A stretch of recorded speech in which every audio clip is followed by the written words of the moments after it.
तो गाइस मेरे ब्लॉग में आपका स्वागत है। तो आज मैं आ चुका हूँ सुबह सुबह नड़ी ठीक करने के लिए। देखो हमारा मंडप है अनार के ऊपर।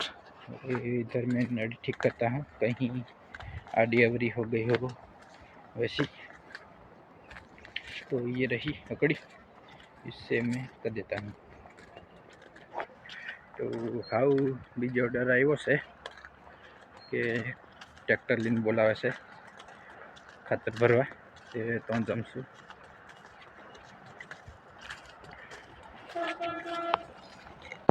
એના से हवर में फूल गुलाब नो देखाव मळ्यो।